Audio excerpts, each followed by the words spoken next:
Salut à toi et bienvenue, merci d'être avec nous pour ce message de la semaine. Je m'appelle Yves et c'est vraiment un privilège que tu prennes du temps pour ça. On espère que ce message va t'inspirer, prépare ton cœur et bon message à toi.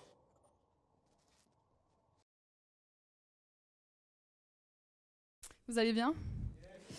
Je sais pas vous, mais moi j'aime trop les jours de baptême. Et au moment où on se retrouve ici à l'église, ça me fait toujours penser un peu à un mariage. Tu sais, ceux qui viennent devant, ils sont bien habillés, enfin pas moi, les autres, ils sont bien habillés. Au moment où ils parlent, il y a des larmes qui coulent, autant ici. En tout cas, moi j'ai pleuré, je vous le dis, c'est l'émotion. Il y a des invités, il y a des gens qui viennent peut-être pour la première fois, qui viennent pour soutenir, les amis, il y a des témoins. Et puis c'est beau. Et puis il y a des cris de joie. Enfin bref, moi je suis fan. Vous êtes fan? Aujourd'hui, je vais vous parler, surprise, surprise, du baptême. Le baptême, un signe extérieur d'une transformation intérieure. C'est comme ça que j'ai nommé ce message.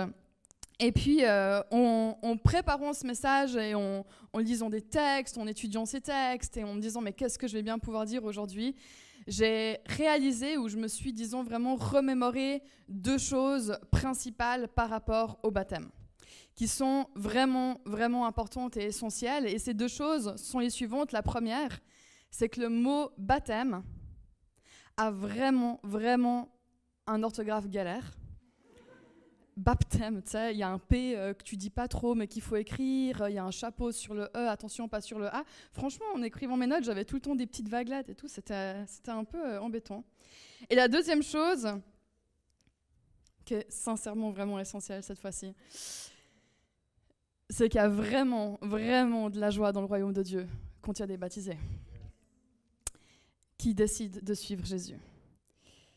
En fait, l'acte du baptême, c'est pas juste quelque chose d'anodin, c'est pas juste un rite spirituel, c'est pas uniquement une tradition religieuse, mais c'est une déclaration forte de la part de ceux qui font ce choix de dire « Je décide de suivre Jésus en tant que Seigneur et Sauveur de ma vie ».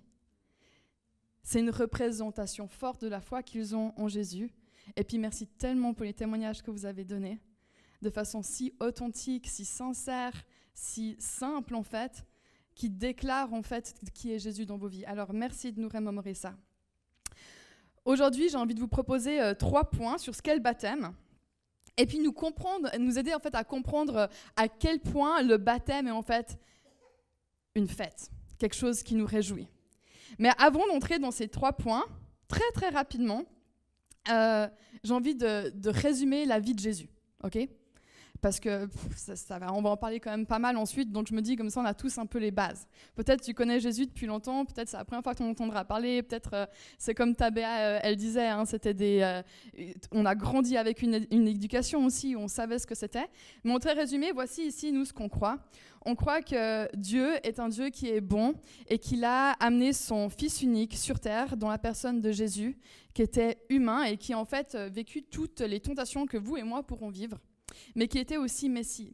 Ça veut dire qu'en d'autres termes, il était celui qui était là pour apporter la bonne nouvelle que Dieu est un Dieu bon et qu'on peut être sauvé. Et puis Jésus, il a vécu toute une vie, et puis vers l'âge adulte, il a été entouré de ce qu'on appelle ses disciples. Et puis, avec ses disciples, ils ont fait des choses incroyables. C'est digne d'un film d'Hollywood. Il y a eu des malades qui ont été guéris, il y a eu des morts qui sont revenus à la vie, il y a eu des démons qui ont été chassés. Mais il y a aussi eu beaucoup de choses dans la simplicité, où Jésus s'est repassé, où il a lavé les pieds de ses disciples, où il a juste aimé, où il a juste partagé un peu d'amour autour de lui. Et puis, à la fin de sa vie, très jeune, 33 ans, on le condamne sur une croix. Et il meurt. Et il meurt, et par sa mort, plein de choses se passent en fait. Et ce serait beaucoup trop compliqué de tout vous expliquer. Mais non seulement en fait, par cet acte à la croix, tout ce qui avait été prédit dans le passé se passe. Jésus meurt. Et puis au-delà de tout ça, il prend les péchés de l'humanité sur lui pour qu'on puisse être sauvé et qu'on puisse être en relation à nouveau avec notre Dieu le Père, alors que cette relation avait été coupée au moment de la création. Jardin d'Éden, Ève, Adam, fruits défendus, ça vous dit quelque chose? Ok. Et donc Jésus à la croix prend tous ses péchés et nous permet de retrouver une relation avec le Père. Et ici, c'est ce qu'on croit. On croit que Jésus est Seigneur et qu'il est Sauveur. Mais l'histoire ne s'arrête pas là, parce que Jésus est en fait enseveli, il est mis dans un tombeau, et quelques jours plus tard, ça c'est Jésus, tu sais. Le tombeau est vide. Jésus est ressuscité. Jésus est ressuscité! Ça, c'est ce qu'on dit à Pâques, normalement. Mais on s'en fout, c'est le baptême. Et Jésus est ressuscité. Il est vraiment ressuscité. Et Jésus vit encore. Et Jésus passe encore du temps avec ses disciples. Et avant de repartir vers son Père, il nous dit, mais alors, et ne m'oubliez pas, vous n'allez pas être seuls. Je vais vous envoyer mon esprit qui va être en vous constamment, qui va être là pour vous consoler, pour vous inspirer, pour vous rappeler. Et puis, il s'en va en disant, continuez à parler de moi. Continuez à parler de moi parce que par moi, il y a de l'espérance. Et puis par moi, il y a de la vérité. Et puis par moi, il y a de la vie. Voilà, ça va, Jésus? C'était court. Hein? Si ça vous intéresse, vous pouvez lire l'histoire de Jésus dans la Bible, dans les évangiles, Matthieu, Marc, Luc et Jean, et en fait même déjà avant et après, mais si vous lisez ça, il y aura déjà pas mal de consistance. Ok, on va se plonger dans la Bible. Si vous l'avez, prenez-la avec vous, que ce soit une application, que ce soit du papier. Oh, j'ai entendu des pages. J'ai entendu tic-tic, ça me fait toujours chaud au cœur. On va lire dans Romains 6, les versets 3 et 4, et je vais vous les lire. « Ignorez-vous que nous tous qui avons été baptisés en Jésus-Christ, c'est en sa mort que nous avons été baptisés. Nous avons donc été ensevelis avec lui par le baptême à sa mort, afin que, comme Christ est ressuscité des morts par la gloire du Père, de même, nous aussi, nous marchions en nouveauté de vie. » Alors, la première chose que j'ai envie de vous proposer parmi ces 3 points, le premier point que je vais proposer par rapport au baptême pour qu'on puisse comprendre à quel point c'est une fête, c'est une réjouissance dans le royaume de Dieu, c'est que le baptême est un acte d'identification. Aujourd'hui, en vous baptisant, chers baptisés, vous êtes identifiés à Jésus-Christ. Premièrement, en sa mort, on va dans l'eau et on montre que Jésus est allé à la croix pour notre péché, et que notre ancienne vie est maintenant crucifiée avec lui. En d'autres termes, on meurt à soi-même. On décide de dire, seul je peux pas. J'ai besoin de toi. Et je reconnais qui c'est que tu es dans ma vie. On reconnaît aussi qu'on est pécheur. Et je suis pas parfait. Je reconnais que je suis pécheur. Mais j'ai besoin de toi et je meurs à moi-même. Et il y a aussi un acte d'identification dans son ensevelissement. On va sous l'eau. On est immergé, d'ailleurs c'est la définition du mot baptême, on est immergé complètement sous l'eau afin de montrer que comme son corps a été placé dans le tombeau, nous aussi, notre vie ancienne, on va l'enterrer. Ça va jusqu'à là? Ouais? On s'identifie à sa mort, à son évanouissement. Mais pas seulement, on va aussi s'identifier, c'est que des mots compliqués, là, ensevelissement, on va s'identifier à sa résurrection. Parce que quand on sort de l'eau, on montre à tout le monde que comme Jésus est ressuscité, notre nouvelle vie en lui commence. Votre nouvelle vie en lui commence. Et il y a d'une certaine façon quelque chose de beau dans cet acte de ressortie de l'eau, comme une sorte aussi d'acte prophétique où on déclare qu'il y a quelque chose de plus qui va arriver. Que ça ne s'arrête pas là, mais que ça va continuer. Si on reprend le texte qu'on a lu, j'ai juste envie de lire encore les quelques versets qui suivent. Donc Romains 6 toujours, versets 5 à 11. En effet, si nous sommes devenus une même plante avec lui par la conformité à sa mort, nous le serons aussi par la conformité à sa résurrection. On s'identifie autant à sa mort, mais aussi à sa résurrection. Sachant que notre vieil homme, vieille femme, a été crucifié avec lui, afin que le corps du péché fût détruit, pour que nous ne soyons plus esclaves du péché. Car celui qui est mort est libre du péché. Or, si nous sommes morts avec Christ, nous croyons que nous vivrons aussi avec lui. Sachant que Christ ressuscité des morts ne meurt plus, la mort n'a plus de pouvoir sur lui. Car il est mort, et c'est pour le péché qu'il est mort, une fois pour toutes. Car il est mort, et c'est pour le péché qu'il est mort, une fois pour toutes. Il est revenu à la vie, et c'est pour Dieu qu'il vit. Et je termine avec le verset 11. « Ainsi vous-même, regardez-vous comme morts au péché, et comme vivants pour Dieu en Jésus-Christ. » Vous êtes morts au péché, et vous êtes vivants en Dieu, en Jésus-Christ. Amen? Ok, donc premièrement, le baptême est un acte d'identification. Deuxièmement, le baptême est un acte d'obéissance.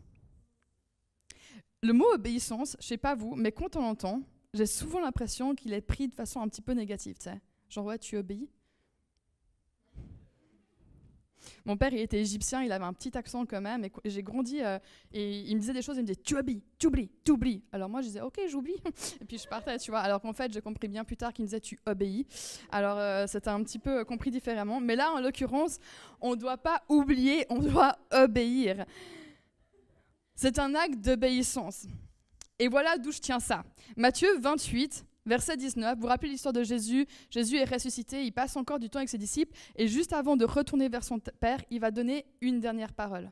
Cette dernière parole dont la communauté chrétienne, dont la vie chrétienne, elle est clé, et voilà ce qui est dit. Allez, faites de toute nation des disciples, les baptisant au nom du Père, du Fils et du Saint-Esprit. Allez, faites de toute nation des disciples et baptisez-les. Et enseignez-leur à observer tout ce que je vous ai prescrit. Et voici, je suis avec vous tous les jours jusqu'à la fin du monde. Dans notre compréhension, souvent, le terme obéissance est vu de façon un peu négative. Parce qu'il y a comme, derrière, ça demande comme une soumission. Je crois qu'on doit se réconcilier avec la notion de soumission dans notre société. La soumission est quelque chose de beau quand elle est vécue sainement. Et quand c'est notre Seigneur et notre Sauveur qui nous dit de faire quelque chose, en fait, perso, moi, je fais. Quand je reconnais Jésus comme mon Seigneur et Sauveur et qui me dit de faire quelque chose, je fais. Le problème, c'est que vous et moi, en tant qu'humains, on va plutôt être en train d'argumenter de ça. Ouais, mais en fait, pourquoi ? Et puis, si j'ai pas envie, il se passerait quoi ? Puis si je le fais pas tout de suite, mais j'attends la DER, ça marche quand même. Alors on pourrait se poser plein de questions. Mais je crois que quand on comprend qui est Jésus dans nos vies, comme vous, les baptisés, vous l'avez compris, il y a un désir de vouloir se soumettre à ce qu'il demande et à obéir. Aujourd'hui, vous avez fait un acte d'obéissance. Et pour ça, j'ai envie de vous dire bravo. Il y a un truc incroyable dans ce verset, c'est que Jésus nous donne même une garantie, tu sais. Aujourd'hui, on voit souvent, on doit faire des contrats. Hein. Vous avez déjà signé des contrats ? Normalement, vous avez 10 ans en plus, vous avez signé déjà un contrat professionnel, téléphonique. Peut-être que vous avez envie de le casser parce que franchement, ils sont un peu chers. On a tous déjà, plus ou moins, signé un contrat. Et donc, on aime bien avoir des garanties, tu sais, derrière. Oui ? Ok. Des assurances. Ça, vous savez, quand vous devez acheter votre contrat, puis un gars, il vous dit « Alors, vous voulez une assurance en plus ?» Puis t'es là, purée, mais c'est combien ? Je dois prendre, je dois pas prendre, c'est bien. Ah, moi, ça me... Oh. Ouais. Tu comprends ce que je veux dire, toi. Eh bien, le verset 20, il donne le délai dans lequel la garantie s'inscrit. Et voici, je suis avec vous tous les jours jusqu'à la fin du monde. Il y a une promesse qui est derrière. Et vous voyez pourquoi il y a quelque chose de beau dans l'obéissance, c'est qu'on n'est pas laissé seul. Ce verset, il est souvent pris aussi. Et puis on se dit, ah ok, alors je dois aller, je dois parler de Dieu, je dois baptiser, je dois prêcher la bonne nouvelle. Et je suis là, oui. Et ça, c'est ton rôle et mon rôle si tu te considères comme disciple de Christ. Ok, ça c'est notre obéissance. Mais en fait, on doit aussi accepter recevoir l'enseignement, accepter être baptisé. Vous comprenez ? Ça va dans les deux sens. Donc si on est disciple, on est appelé à faire ces choses, mais on est aussi appelé à les recevoir. Et aujourd'hui, vous avez décidé de faire cet acte d'obéissance. Et il y a quelque chose de bon dans l'obéissance envers Dieu. Et troisièmement, le baptême est une alliance avec Jésus devant témoin. Vous comprenez, disait Dieu, je me disais, ah ouais, les baptêmes, c'est un peu comme les mariages. Hein. Le mariage, c'est une alliance entre deux personnes. Aujourd'hui, vous avez fait une alliance avec Jésus. Ah ! On comprend pourquoi il y a une fête là dans le royaume de Dieu ? C'est un signe extérieur d'une transformation intérieure. Vous avez compris qui était Jésus pour vous. Vous avez compris que, pour reprendre les mots, c'était une vérité, c'était le droit chemin, c'était celui que vous aviez besoin, c'est celui qui vous réconfortait. Il y a quelque chose chez vous qui a été transformé et vous aviez besoin de le montrer et d'en témoigner. Et peut-être Comme les mariages de nouveau, tu sais, peut-être tu es dans la salle, peut-être tu es marié et tu te remémores, peut-être que tu n'es pas encore marié, tu te dis comment ça va être, peut-être que tu veux pas de mariage, et peut-être c'est la même chose pour vous aujourd'hui. Peut-être vous savez même pas ce que c'était un baptême, vous êtes là plutôt pour accompagner, bienvenue. Peut-être que vous êtes là et que vous êtes déjà fait baptiser et que tout ça, ça revient en mémoire, hein, comme moi, bienvenue. Peut-être que vous pensez au baptême, bienvenue. Ce qu'ils ont fait aujourd'hui, c'est une alliance et c'est merveilleux. Dans le passage de Romains qu'on a lu au début, c'est un livre tellement riche et ouais, riche, je pense que c'est le mot. Et en fait, dans tout ce qui est écrit, il faut bien comprendre qu'on n'est pas sauvé parce qu'on se fait baptiser. On est sauvé au moyen de la foi, de savoir ce qui se passe réellement dans ton cœur, ce que tu confesses. Mais le baptême, en fait, lui va symboliser cette foi. Et on va symboliser par l'acte du baptême le fait qu'on dit « Et je suis uni à Christ ». Le baptême, il ne fait pas de vous quelqu'un de chrétien ou de croyant, mais il montre que vous croyez. Le baptême, c'est donc une alliance avec Jésus devant témoin. Et je suis convaincue que quand quelqu'un déclare quelque chose comme « Je reconnais Jésus comme Seigneur et Sauveur de ma vie », mais il y a des cris là dans le royaume de Dieu, tu sais. Est-ce qu'il y a des footeux, des gens qui suivent l'Euro 2020 en 2021 ? Ça me fait toujours un peu... Non mais n'ayez pas honte, assumez-vous. Raph, t'es pas là ? Ah ouais, je pensais que t'allais hurler ou je sais pas, tu vois. Ok, est-ce qu'il y en a des qui subissent l'Euro ? Okay. L'autre jour, je me balade dans la rue et tu sais, des fois j'oublie qu'il y a des matchs de foot qui sont en train de se passer. Et tranquille, tu vois, et d'un coup je dis les gens sur les balcons, les immeubles qui étaient tranquillou, t'as l'impression que d'un coup ils prennent vie. Vous avez déjà vécu ce genre de moment durant ces... c'est perturbant, hein. Oh, purée. Mais il y a de la joie, tu sais. Et moi je me dis, tu sais, j'imagine ces stades, en plus encore en mode hors Covid, encore plus blindés, tu sais. Mais les matchs de foot, vous êtes des tarés, les footeux, tu sais. Il y a tellement de... Genre, ça vient de vos tripes quand il y a un but. Vous voyez ce que je veux dire ? Parce que je vais pas vous dire, allez, faites comme, parce que ça va être un peu chelou, tu vois, mais on doit pas déplacer les chaises, et là, il y aurait... Mais vous voyez un petit peu cette joie, et moi, j'imagine ça aujourd'hui dans le royaume de Dieu. Parce qu'aujourd'hui, vous avez pris la décision de suivre Christ et de commencer une nouvelle vie, de vous identifier, vous avez obéi, et vous faites alliance. Donc, on peut encore les applaudir une fois.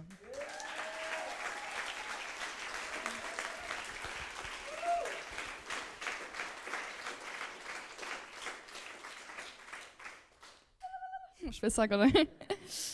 Quand je préparais ce message, j'ai fait quelque chose que je fais assez rarement, en fait, en vrai. Hein. C'est que je suis retournée dans mes journaux. Hein. Quand j'ai des moments clés dans ma vie où de temps en temps, j'écris. Et puis, un des moments clés que j'ai fait, c'était mon baptême. J'ai retrouvé la date, 2017, vous saurez, comme ça. J'avais 16 ans. Et puis, je voulais justement retrouver aussi ce petit papier comme vous qu'on vous a donné. Et puis, voir un petit peu les mots qui étaient écrits. Et ça m'a fait du bien en fait de me remémorer, ah mais oui c'est vrai, c'est tout ça.